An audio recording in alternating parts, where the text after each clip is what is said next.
नमस्कार, जोहार। स्वागत है आपका झारखंड समाचार में। झारखंड में शहजादे को अपनी उम्र से भी कम सीटें मिलेंगी। चतरा में पीएम मोदी बोले, इंडी वाले अपनी हार मान चुके हैं, भीड़ बता रही है जून के नतीजे। वहीं झारखंड में आज भी बारिश का येलो अलर्ट। राज्य के कई हिस्सों में तेज हवा के साथ बूंदाबूंदी के आसार। बढ़ते तापमान में मिली है राहत। और गिरिडीह के पूर्व विधायक जयप्रकाश जेएमएम से निलंबित, बोले जनता के आह्वान पर लड़ रहा हूं चुनाव, जीत का है भरोसा। तो वहीं बंगाल से तस्करी कर समस्तीपुर ले जा रहे 609 लीटर शराब की खेप जब्त। चौथे चरण के मतदान में करने वाले थे खेला। और 4 जून के बाद क्या चंपई सोरेन को हटाकर सीएम बनेगी कल्पना सोरेन, खुद साफ किया रुख। तो झारखंड में 4 सीटों पर मतदान के लिए प्रचार का शोर थमा। केंद्रीय मंत्री अर्जुन मुंडा समेत मैदान में ये नेता। तो अब तक की तमाम बड़ी खबरों पे बात करेंगे, पर उससे पहले आपसे छोटी सी अनुरोध है कि कृपया वीडियो को एक प्यारा सा लाइक अवश्य कर दीजिएगा, क्योंकि आपका एक लाइक करना ही हमारा मेहनत का फल होता है। तो शुरुआत करते हैं आज की पहली और बड़ी खबर से।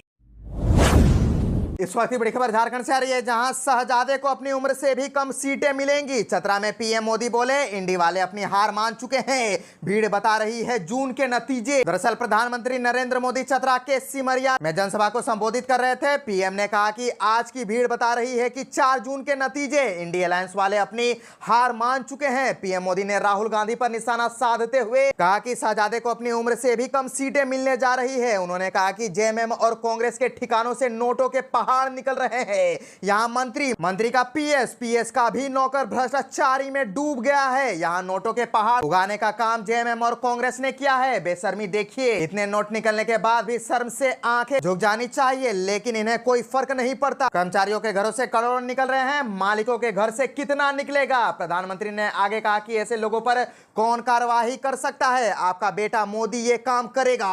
पीएम ने कहा कि ये लोग देश की संपत्ति मुसलमानों को देना चाहते हैं, ये आपका आरक्षण अपने वोट बैंक को देना चाहते हैं। आंध्र प्रदेश में इन लोगों ने यही किया, ओबीसी के वोट मुसलमानों को दे दिए। और आपको बताते चले कि उन्होंने आगे कहा कि बाबा साहेब अंबेडकर धर्म के नाम पर आरक्षण के पक्ष में नहीं थे, लेकिन कांग्रेस और इंडी गठबंधन वाले धर्म के नाम पर आरक्षण देने की कोशिश में है। अगर एमएमए कांग्रेस और आरजेडी की चली तो एसटी एससी और ओबीसी के लिए आरक्षण नहीं बचेगा, ये इनका आरक्षण छीनकर मुसलमानों को दे देंगे। 500 साल से इंतजार के बाद अयोध्या में राम मंदिर का निर्माण किया गया। हम प्रभु राम की भक्ति करते हैं। बीजेपी ने आदिवासी बेटी को देश का राष्ट्रपति बनाया है, वो तीनों सेनाओं को कमान करती है।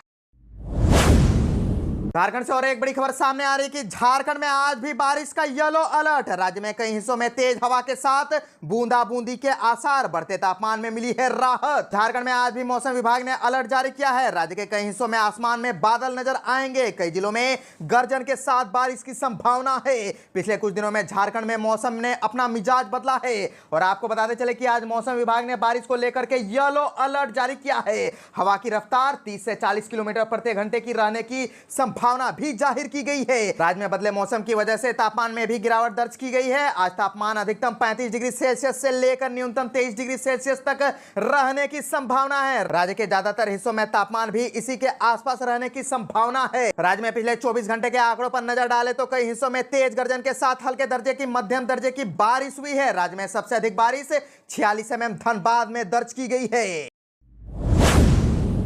गिरिडीह के पूर्व विधायक जयप्रकाश जेएमएम से निलंबित, बोले जनता के आह्वान पर लड़ रहा हूं चुनाव, जीत का है भरोसा। दरअसल जेएमएम ने गिरिडीह के पूर्व विधायक जयप्रकाश वर्मा को पार्टी से निलंबित कर दिया है। जेएमएम की तरफ से जारी किए गए पत्र में लिखा है कि 2024 के आम चुनाव में आपके द्वार कोडरमा निर्वाचन क्षेत्र से नामांकन किया गया है, जो गठबंधन धर्म के विपरीत है। गिरिडीह जिला समिति के पत्र के आधार पर मिली सूचना के आधार पर आपको पार्टी के सभी पदों से मुक्त किया जाता है और पार्टी से निलंबित किया जाता है। पार्टी ने अधिसूचना जारी कर दी है। कोडरमा लोकसभा सीट से वर्मा निर्दलीय चुनाव लड़ रहे हैं। उन्होंने इस सीट से निर्दलीय नामांकन पर्चा भरा है, जिसके बाद उनके खिलाफ पार्टी ने यह कार्रवाई की। दूसरी तरफ जयप्रकाश वर्मा ने कहा कि कोडरमा लोकसभा क्षेत्र में पिछले 5 सालों में एक भी विकास का कार्य नहीं हुआ है। केंद्र सरकार यहां की जनता को बहकाकर उनसे मत लेने का प्रयास किया जा रहा है। इस बार यहां की जनता ऐसे लोगों की पहचान कर ली है। जनता के आह्वान पर उन्होंने निर्दलीय प्रत्याशी के रूप में अपना नामांकन दाखिल किया है। लगातार मतदाताओं का मिल रहा रहा सहयोग बता रहा है कि उनकी जीत होगी। जेपी वर्मा ने टिकट नहीं मिलने पर कोडरमा से पर्चा दाखिल किया है। कोडरमा सीट से इंडिया गठबंधन के प्रत्याशी विधायक विनोद सिंह चुनावी मैदान में हैं। और आपको बताते चले कि गुमला जिले के विशनपुर विधानसभा के विधायक चमरा लिंडा को पार्टी से निलंबित कर दिया है। पार्टी की ओर से जारी पत्र में लिखा गया है कि उन्हें पार्टी के केंद्रीय अध्यक्ष शिबू सोरेन के निर्देश सभी पदों से मुक्त करते हुए निलंबित किया जाता है।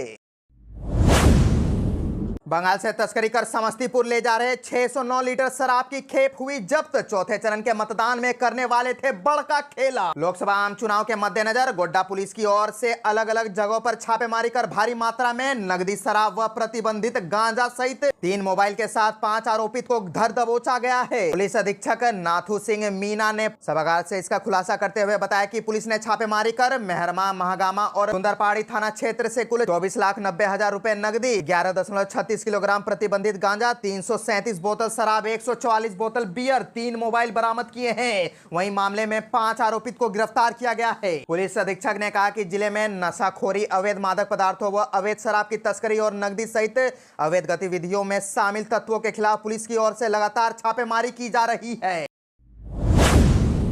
झारखंड में 4 सीटों पर मतदान के लिए प्रचार का शोर थमा। दरअसल लोकसभा चुनाव के चौथे चरण में 10 राज्यों की 96 सीटों पर मतदान होगा, जिनमें 4 सीटें झारखंड की भी है।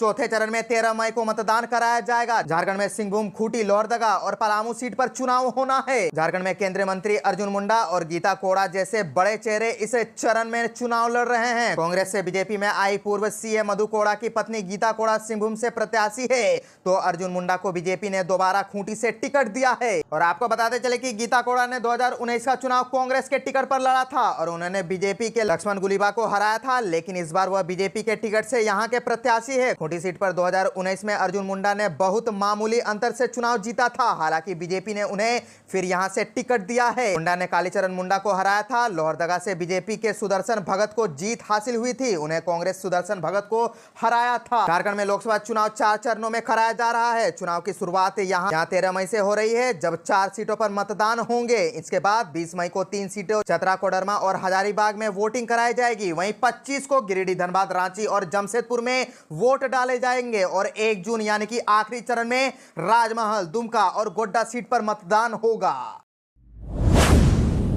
4 जून के बाद क्या चंपई सोरेन को हटाकर सीएम बनेगी कल्पना सोरेन? खुद साफ किया रुख। झारखंड के पूर्व मुख्यमंत्री और झारखंड मुक्ति मोर्चा के नेता हेमंत सोरेन के जेल जाने के बाद उनकी पत्नी कल्पना सोरेन लोकसभा चुनाव में काफी एक्टिव है।